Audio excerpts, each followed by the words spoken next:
মনোনয়নের প্রথম দিনেই বিজেপি প্রার্থীর পত্র দাখিল, উন্নয়নের ইস্যুতে প্রচারের ডাক। পশ্চিমবঙ্গ বিধানসভা নির্বাচন 2026-এর মনোনয়ন প্রক্রিয়ার প্রথম দিনেই আসানসোল উত্তর বিধানসভা কেন্দ্রের বিজেপি প্রার্থী কৃষ্ণেন্দু মুখোপাধ্যায় সোমবার মহকুমা শাসকের দফতরে গিয়ে তার মনোনয়ন পত্র জমা দিলেন। মনোনয়ন পেশের সময় কোনো রকম হট্টগোল বা স্লোগান দিতে দেখা যায়নি কাউকেই। তার সঙ্গে ছিলেন মাত্র দুজন নিরাপত্তা কর্মী এবং দুজন সমর্থক। মনোনয়ন জমা দেওয়ার পর কৃষ্ণেন্দু মুখোপাধ্যায় জানান, তিনি সনাতন ঐতিহ্যে বিশ্বাসী এবং ধর্মীয় আস্থা অনুযায়ী এই দিনটিকে শুভ মনে করে তিনি মনোনয়ন দাখিল করেছেন। দলীয় নেতৃত্বের সঙ্গে আলোচনার পরেই এই সিদ্ধান্ত নেওয়া হয়েছে বলেও জানান তিনি। কোনো কি আতঙ্কের আশঙ্কা, কোনো অশান্তির আশঙ্কা ছিল? না, একদম না। আমি তৈরি ছিলাম, আমার সমস্ত ব্যাপার তৈরি ছিল। তো আজকের দিন ভালো দিন, আজকে নমিনেশন করেছি। এইরকম আমাদের 1 তারিখ সবাই সার্বিকভাবে সবাই মিলে, যে ভারতীয় জনতা পার্টির সমস্ত প্রার্থীরা মিলে 1 তারিখে আমাদের নমিনেশন আছে। আজকের যে নমিনেশন আজকে আমি এসডি অফিসে এসে আমি একা দিলাম এবং কোনো আতঙ্কের বিষয় না, কোনো আতঙ্কের পরিবেশ নয়। আতঙ্ক তৃণমূল কংগ্রেসের লোকেরা আছে, আতঙ্ক তৃণমূল কংগ্রেসের নেতারা আছে, যে ভারতীয় জনতা পার্টি সরকার তৈরি করছে, এটা খালি সময়ের অপেক্ষা। এই জন্য আতঙ্ক বিজেপির কর্মীরা নেই, আতঙ্ক তৃণমূল কংগ্রেসের নেতৃত্ব রয়েছে। কোনো শোভাযাত্রা ছাড়াই এইভাবে আপনি?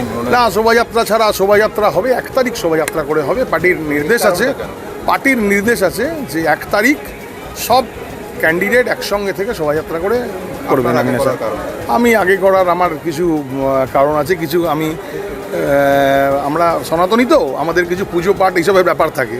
তো আমি উপর থেকে আমার যে যারা আছেন, যে আমি বিশ্বাস করি, যে সনাতনী ধর্মে বিশ্বাস করি, তো আমাদের একটু জ্যোতিষ শাস্ত্রে আমরা বিশ্বাস করি। এই সময়টা এই টাইমটার মধ্যে করবার দরকার ছিল। আমি বলেছিলাম, আমি পার্টির নির্দেশ নিয়ে, পার্টির পারমিশন নিয়ে আমি করেছি এবং আমাকে বলা হয়েছে কোনো শোভাযাত্রা করবে না, তুমি গিয়ে নমিনেশন করবে এবং 1 তারিখ তুমি তোমার শোভাযাত্রাটা করবে। তো 1 তারিখ আমরা শোভাযাত্রা সহকারে এই প্রোগ্রামটা আমরা করব। হ্যাঁ, যেভাবে ফর্ম 7 জমা করার সময় অশান্তি দেখা দিয়েছিল এই মহকুমা শাসকের দপ্তরে, সেই ক্ষেত্রে কোনো আশঙ্কা ছিল? না, একেবারে না। তখন ফর্ম 7 জমা হয়েছিল। আপনি জানেন যে অফিসে দাঁড়িয়ে আমি এখানে এই প্রেস মিট করছি, আপনাদের সামনে দাঁড়িয়ে কথা বলছি। এই অফিসের যে এসডিএম ছিলেন, যে আরও ছিলেন, আমাদের ARO ছিলেন, তার ইন প্রেজেন্সে, তার উপস্থিতিতে এইখানে এইরকমভাবে আমাদের ফর্ম 7 জ্বালানো হয়েছে, আমাদের মহিলা কার্যকর্তাদের নিগ্রহ করা হয়েছে, আমাদের ছেলেদেরকে মারধর করা হয়েছে। আপনারা জানেন সেই দিন কীরকম অবস্থা ছিল, গোটা আসানসোল আমরা স্তব্ধ করে দিয়েছিলাম।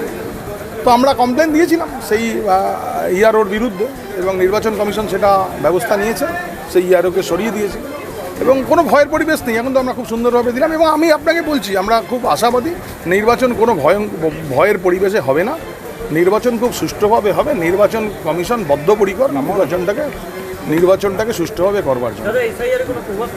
হ্যাঁ, অবশ্যই SIR প্রভাব পড়বে। SIR এত নাম বাদ গেছে। এই ভোট তো কখনো বিরোধী দল দিত না, এই ভোট সবসময় শাসক দলই দিত। ভোট যতই যাই কাটা গেছে, সেই ভোট জোচ্চুরি করে এরা এতদিন ধরে জিতে এসছে।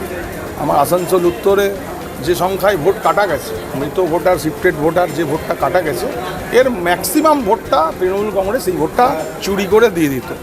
ওই বিকেলবেলা 4টের পর তারা ID কার্ড দেখিয়ে আমরা এই ভোটটা করে দিতাম। হ্যাঁ, অবশ্যই আজকেই আমরা ফর্ম জমা করে সাবমিট করে দিচ্ছি। আমাদের ভিডিও ভালো লাগলে লাইক ও শেয়ার করুন, কমেন্ট সেকশনে আপনাদের মতামত জানান। আরও ভিডিও পেতে আমাদের চ্যানেলটিকে সাবস্ক্রাইব করুন এবং প্রতি মুহূর্তে খবরের আপডেট পেতে প্রেস করুন বেল আইকন।